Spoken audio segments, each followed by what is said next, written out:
नमस्कार, आप देख रही हैं नेक्स्ट 9 पॉलिटिकल बाइट। मैं हूं आपके साथ सिराज। लोकसभा चुनाव की समाप्ति होते ही राजनीतिक दलों ने 4 बड़े राज्यों की विधानसभा चुनाव की तैयारियां शुरू कर दी हैं। महाराष्ट्र और हरियाणा में इस साल के अंत में चुनाव होना है, जबकि बिहार और दिल्ली में साल 2025 की शुरुआती महीनों में चुनाव होगा।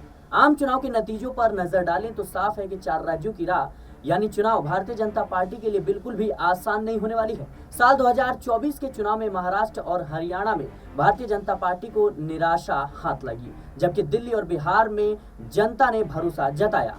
दिल्ली में तो पार्टी अकेले मैदान में उतरी और 7 सीटों पर क्लीन स्वीप किया। वहीं बिहार की बात करें तो बीजेपी यहां नीतीश कुमार के जनता दल यूनाइटेड के साथ मैदान में उतरी। जेडीयू के साथ अगर बीजेपी का गठबंधन विधानसभा चुनाव तक रहता है तो फिर उसके सामने राष्ट्रीय जनता दल यानी आरजेडी और कांग्रेस के अलावा प्रशांत किशोर भी होंगे।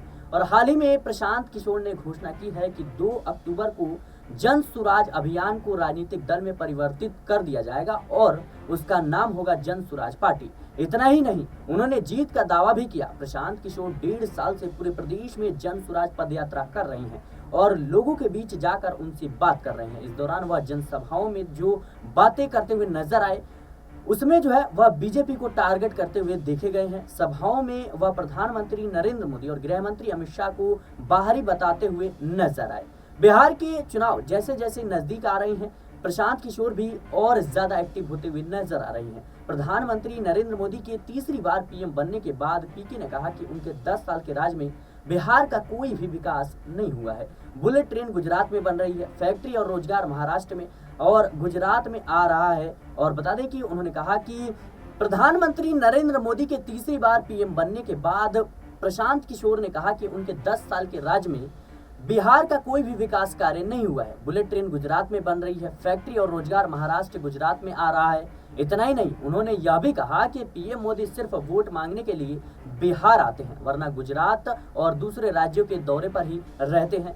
इससे पहले वह पीएम मोदी को गुजराती बताकर बिहारियों का दोहन करने का भी आरोप लगा चुके हैं।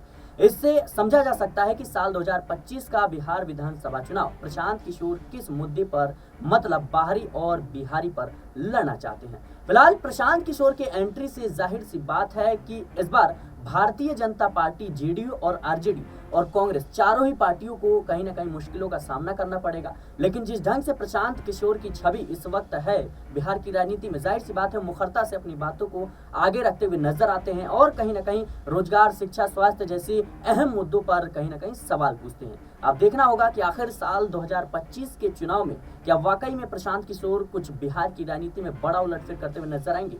आपको क्या लगता है हमें कमेंट बॉक्स में जरूर बताएं। देश और दुनिया की तमाम खबरों के लिए बने रहें नेक्स्ट 9 पॉलिटिकल बाइट।